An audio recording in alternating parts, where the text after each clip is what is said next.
हर साल से बहुत अच्छी फसल हुई है इस बार। और इस बार मैं आपको प्रति कुंटल 100 रुपए ज्यादा दूंगा, यानी कि 1400 रुपए प्रति कुंटल। ठीक है परजाई जी? ठीक है जी। शुक्रिया शुक्रिया गिरधारी जी। अब जब चाहे किसी को भेजकर फसल उठा लो। गंगा जी। रतन जी, एक मिनट। रतन जी, मुझे माफ कर दीजिए, मैंने आपसे पूछा नहीं, पर मैंने अपने एक दोस्त को बुलाया फसल देखने वास्ते। बस वो थोड़ी देर में आने वाला है। अगर हो सके तो थोड़ी देर रुक जाइए, तो उसके बाद फसल के जो पैसे ज्यादा दे आप फसल उसे दे दीजिएगा। एक ही गल होगी परजाई जी। अगर ऐसा ही कुछ करना था तो फिर मैनू बुलाने की लोड़ थी, उसे ही दे देते ना सारा माल। एक मिनट गिरधारी जी, आप गुस्सा मत होइए। एक मिनट।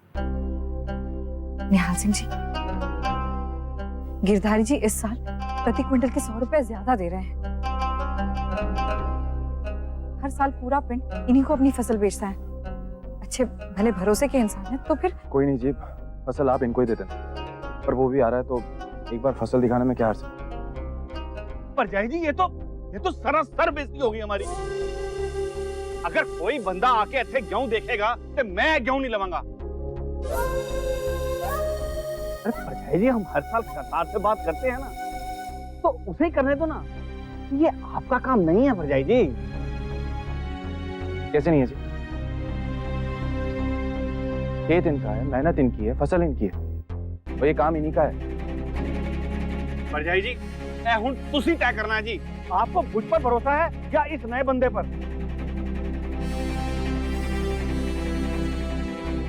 गिरधारी जी, आप भरोसे के इंसान हैं, और अगर आप सही कर रहे हैं तो इसमें परेशानी किस बात की? हमारे और पिंड के अपने से हैं आप। आपका दाम सही होगा ना तो फसल आपको ही मिलेगी। देखिए गिरधारी जी, इन्होंने अपने दोस्त को जुबान दे दी तो ठीक है ना, आने दीजिए इनके दोस्त को, वो भी देख लेंगे फसल। और आप चिंता ना करें, मैंने पूरा भरोसा है। जो दाम आपने फसल का लगाया ना, उससे ज्यादा कोई नहीं दे सकता।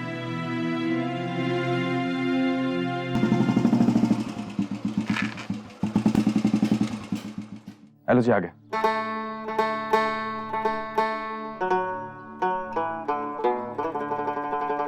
सत श्री अकाल निहाल सिंह जी। सत श्री अकाल, सत श्री अकाल। कैसे हो जी? बढ़िया।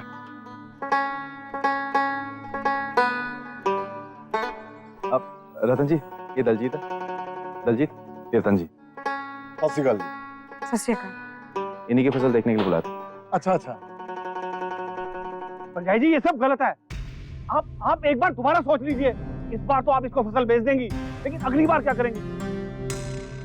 राजी, आप ऐसी बातें क्यों कर रहे हैं? आप क्यों इतना गुस्सा हो रहे हैं? देखिए, जो आप समझ रहे हैं वैसा कुछ नहीं है। एक मिनट गिरधारी जी, मुझे भी तो जरा फसल देख लेने दीजिए।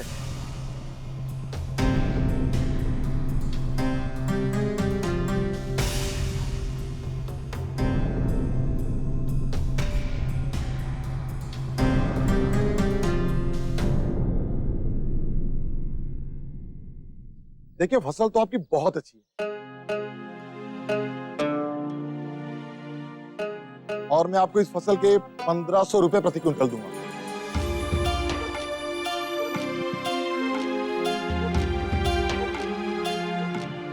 और ऐसे भी बड़ी मंडी में यही भाव चल रहा है।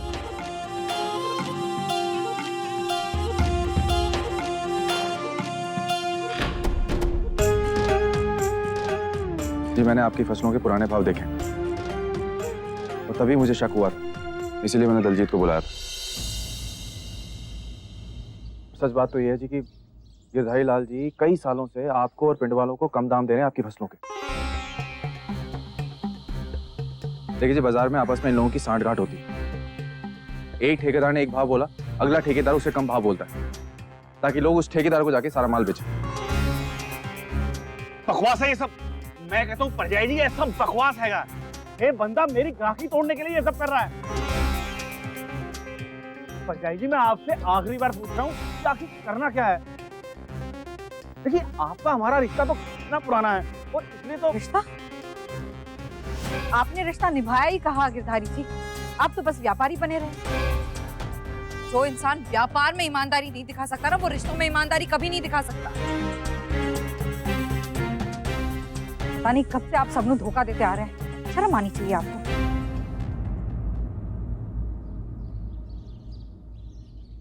सत श्री अकाल जी।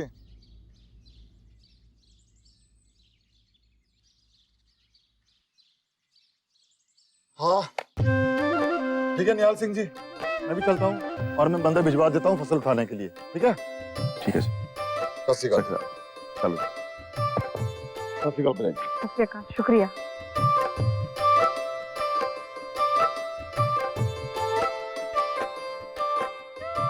धन्यवाद। धन्यवाद किस बात का जी? आपने साल भर मेहनत की है, फसल पैदा की, मेहनत का सही मुआवजा तो मिलना ही चाहिए ना आपको। और फिर दलजीत को फसल चाहिए थी, मैंने तो सिर्फ आप दोनों को मिलवाया जी। मैंने करतार पर पूरा भरोसा था, इसलिए कभी बाजार जाकर हाथ पैर मारे ही नहीं मैंने। लेकिन अब मैंने तय कर लिया है, फसल बेचने से पहले मंडी में जाऊंगी, एक बार देख के आऊंगी कि क्या भाव चल रहा है। नहीं तो कोई भी मैनू बेवकूफ बना देगा। मैनू ही तो करना है सब। इस बार तो आपने मेरी मदद कर दी, हर बार थोड़ी ना आप आएंगे।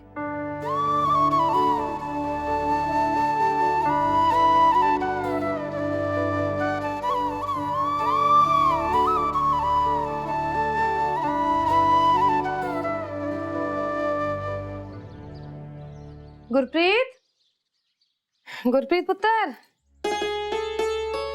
चाय जी। हाय रवा पुत्र, बड़ी गर्मी है बाहर। दर्जी के कोल गई थी मैं, रतन के मेरे कपड़े के वास्ते। तो उसने बताया कि बहुत दिनों से तू अपने कपड़े लेने ही नहीं गई उसके पास। मैंने सोचा चल मैं ही दे देती हूँ। मैं लेकर आ गई तेरे कपड़े, ये ले। जी चाय जी। कीगल पुत्र, सब चंगा तो है ना? आपको तो सब पता ही है ना चाय जी। हाय रब्बा, करतार ने फिर कुछ कह दिया क्या? चाय जी, बात बहुत आगे बढ़ती जा रही है। हर वक्त वो मेरे नाल एक अजीब सा बर्ताव करते हैं। कोई मौका नहीं छੱਡते हैं मेरी बेइज्जती करने का। बात बात पर मुझको ताने देते हैं, बोलते हैं जाकर रतन से सीख। चाय जी, मैं क्या सीखा? मैं रतन पर चाय जी नहीं हूं। फिर भी मैंने बहुत कोशिश करी उनको खुश करने के लिए कि मैं रतन पर जाई जी बनूं, लेकिन फिर भी उन्होंने मुझे धुतकार दिया। ओए गुरप्रीत पुत्र, इस तरह से हिम्मत नहीं हारते पुत्र। पर एक गल है पुत्र, तेरे को इस परेशानी का कोई ना कोई एक हल, एक रास्ता तो निकालना ही पड़ेगा। वैसे पुत्र, करतार बुरा नहीं है, बस थोड़ा सा भटक गया है। अब पुत्र तेरी जिम्मेदारी है कि तू उसको सही रास्ता दिखाए। तेरा पति है वो, तेरा हक बनता है पुत्र। और रब ने तो हर पत्नी को इतनी ताकत दी है कि वो अपने पति को यमराज से भी छीन कर ला सकती है। फिर पुत्र, ये तो एक छोटी सी मामूली सी परेशानी है, रब सब ठीक कर देगा। बस तू एक काम कर, करतार को इतना प्यार दे पुत्र, इतना प्यार दे कि उसका ध्यान कहीं और लगे ही ना। जी चाय जी, मैं कोशिश करूंगी। तुम लोग एक काम क्यों नहीं करते पुत्र? दोनों ना कहीं घूमने के वास्ते चले जाओ, थोड़े दिनों के वास्ते। इस माहौल से दूर होके दूसरे माहौल में जाओगे तो जैसे हालात चल रहे हैं उनको सुधारने में मदद मिलेगी पुत्र, है ना? हाँ चाय जी, आप ठीक कह रहे हो। मैं एक बार बात करके देखती हूँ।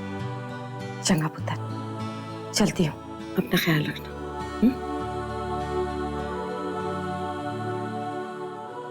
हाय रब्बा, किस हद तक जाएगा करतार? वीजी, देवभूत मेरे सामने मुझसे कभी मिलने क्यों नहीं आते? आ जाएंगे वीरा, जब उन्हें सही लगेगा तब। वीजी, जैसे बीजी पापा जी ने वास्ते अपना दुपट्टा ऊपर बांध के रखी है, वैसे मैं भी बांधू क्या देवभूते वास्ते अपना फीता कहीं पे? ओए वीरा,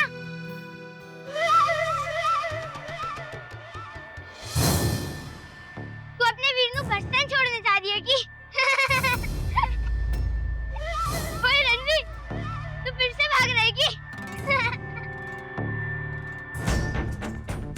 ओए बलदेव, तुझे चुप नहीं रहा जाता कि? मैं अमृतसर में अपने पापा जी को ढूंढने गया था, उसका मजाक मत उड़ा तू। ओए, उड़ाऊंगा, तू की कर लेगा? रणवीर भागोड़ा, रणवीर भागोड़ा, रणवीर भागोड़ा, रणवीर भागोड़ा, रणवीर भागोड़ा, रणवीर भागोड़ा, रणवीर भागोड़ा, रणवीर भागा अमृतसर, हाथ ना रख मगर भाई बहन की जोड़ी को देखो, एक बेवकूफ, नहीं करती जबर जबर।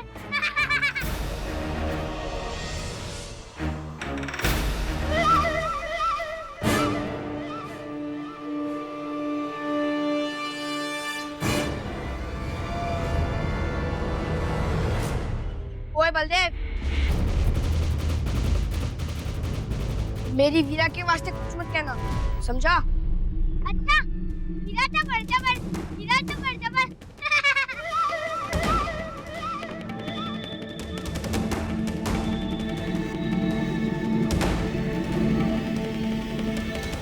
बलदेव!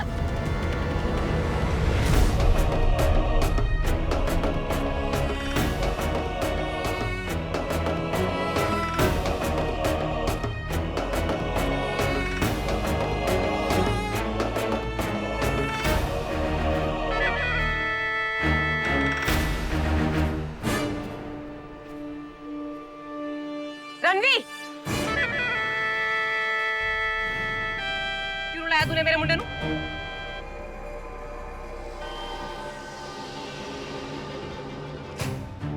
ताई जी, मैंने इसको बहुत बार समझाया, पर मेरे समझाने के बाद भी ये नहीं माना। मेरी वीरा का मजाक उड़ा रहा था। अरे ये मेरे वीर जी ने पकौड़ा बोल रहा था। पकौड़ा? पकौड़ा नहीं, पकौड़ा। रणवीर अमृतसर भाग गया था ना, इसलिए मैंने इसका नया नाम दिया। पकौड़ा।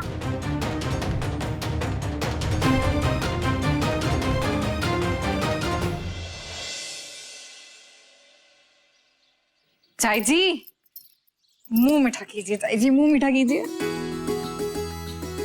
किस वास्ते? फसल का सौदा पक्का हो गया? हाँ हाँ। और सिर्फ पक्का नहीं हुआ है, चाय जी कितने ज्यादा मिल रहा है? 200 रुपए प्रति क्विंटल। 200? चाय जी मतलब 1500 रुपए प्रति क्विंटल मिलेगा हमको। पर रतन, ये सब हुआ कैसे?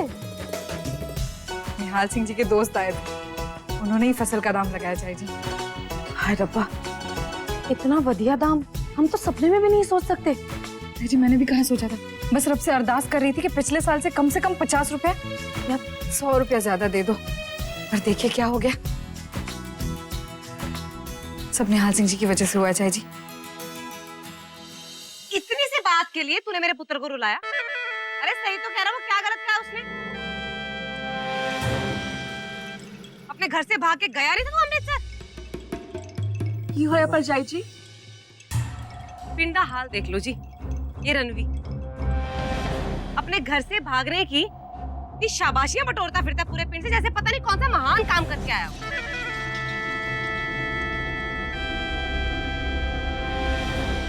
और मेरे पुत्र ने जरा सा इसको समझाने की कोशिश की, उल्टा उसी के साथ लड़ाई कर रहा है।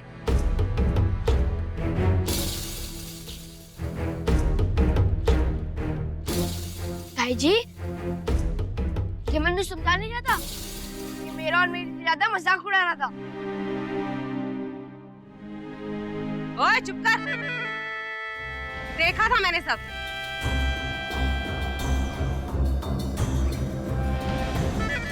देखो जी, मेरा तो फर्ज बनता है मैं आप सबको बता दूं। आजकल इस रणवी की बातें सुन के ना हमारे बच्चों को ऐसे लगता है कि घर से भागना तो जैसे बहुत बढ़िया काम होता है। खेल से समझने लगे इस बात को, ये सब सिर्फ इस रणवी की वजह से। अब वो दिन दूर नहीं है जी जब इस रणवी की बातें सुन के ना हमारे पिंड के बच्चे अपने अपने घर छोड़ के भागने लगेंगे।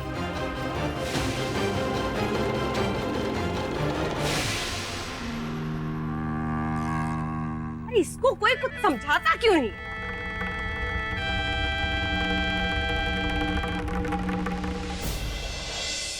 रणवी पुत्र, तुम दोनों घर जाओ।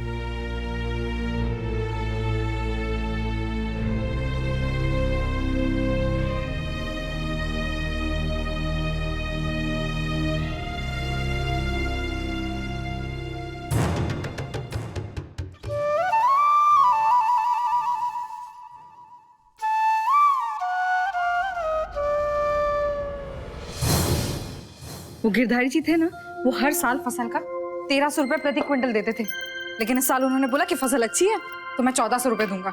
लेकिन निहाल सिंह जी के दोस्त थे, वो आए और उन्होंने बोला कि इस फसल के तो 1500 रुपए लगेंगे। और आपको पता है, गिरधारी जी जानबूझकर कम भाव लगाते थे। उन्होंने तो करतार को भी झांसे में ले रखा था।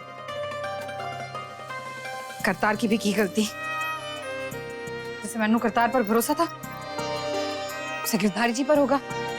जो दाम देते होंगे वो खुशी खुशी लेते होंगे, कभी मंडी जाकर भाव का पता ही नहीं किया होगा। लेकिन मैंने तो तय कर लिया है चाई जी, फसल बेचने से पहले हर साल मंडी खुद जाऊंगी और भाव का पता करूंगी। चाई जी, हाँ? क्या सोच रही हो? कुछ नहीं पुत्र, बस ऐसे ही। ये सोच रही थी कि निहाल सिंह ने हम लोगों पर एक एहसान और कर देता। वो तो है, सही नाम रखा है वीरा ने उनका, देवभूत। लाइए। रतन, मैं सोच रही थी निहाल को आज रात खाने पर बुला लें हम लोग। चंगा ख्याल है चाई जी, मैं अभी उनको फोन करके बोल देती हूँ कि शाम का खाना हमारे साथ खाए।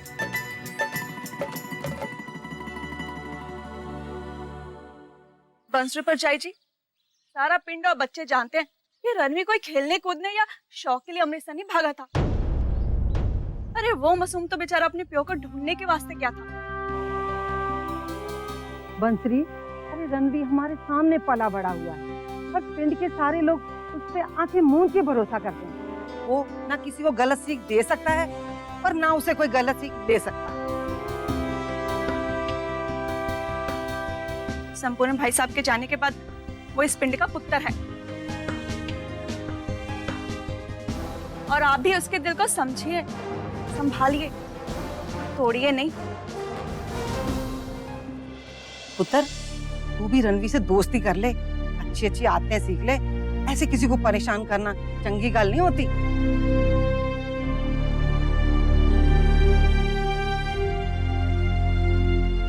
आप लोग बीच में आने को किसने कहा था?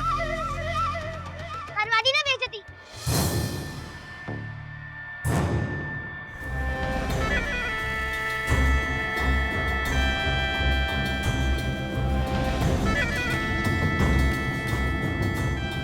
रणवी,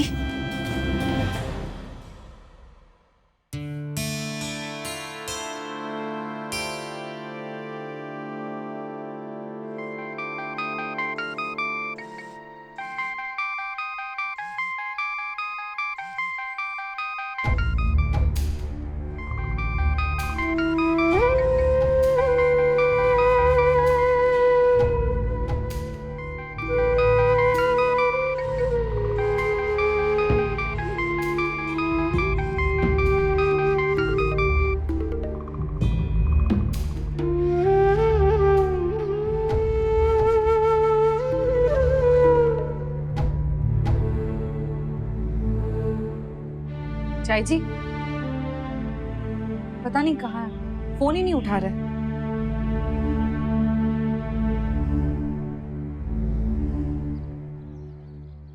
चंगा है जी, फिर आगे की बात आप लोग संभाल लीजिएगा, मुझे बता दीजिएगा।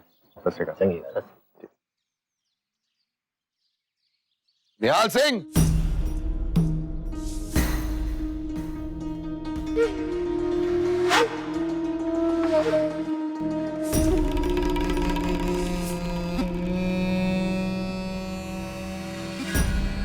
किससे पूछ के तूने रतन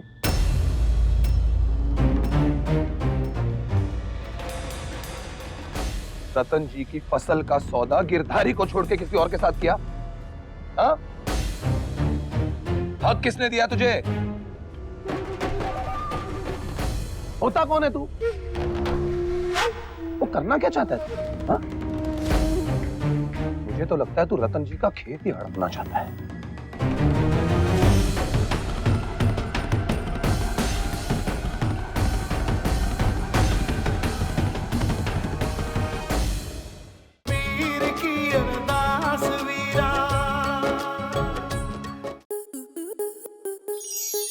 स्टार प्लस के ऐसे ही और बेहतरीन लम्हे देखने के लिए सब्सक्राइब करें हमारे YouTube चैनल को।